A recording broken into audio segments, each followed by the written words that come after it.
మళ్ళీ అదే తీర్చేసాం, మళ్ళీ ఈ అప్పుని అప్పు చేసి కట్టాల్సిన పరిస్థితులు కూడా వచ్చేస్తాయి. కానీ దేవుడు అన్నాడు కదా, ఇక్కడి నుంచి నేను నీకు ముందుగా వెళ్ళి పర్మనెంట్గా అప్పే లేకుండా తీర్చేస్తాను, అప్పే లేకుండా తుడిచేస్తాను, అనారోగ్యమే రాకుండా స్వస్థపరిచేస్తాను.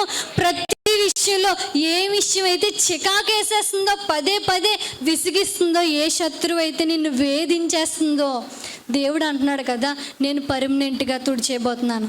పర్మనెంట్ని కొంచెం తెలుగులో ఏమంటారండి? శాశ్వతంగా.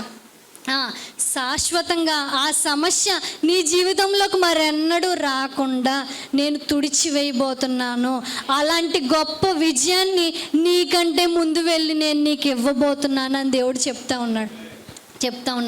మొదటగా ఏం చేస్తాడండి దేవుడు? మనకంటే ముందుగా వెళ్ళి మనం ఊహించని విధానంలో మనకి విజయాన్ని అనుగ్రహిస్తాడు. రెండవదిగా, మనకంటే ముందుగా వెళ్ళి మనం ఎన్నో రోజుల నుంచి ఆ సమస్యను పట్టుకొని పీడించేస్తున్న ఆ సమస్యని పర్మనెంట్గా, శాశ్వతంగా, పరిపూర్ణంగా తుడిచివేస్తానని మాట్లాడుతూ ఉన్నాడు. 3వ యుద్ధంలోకి వెళ్ళిపోదామా?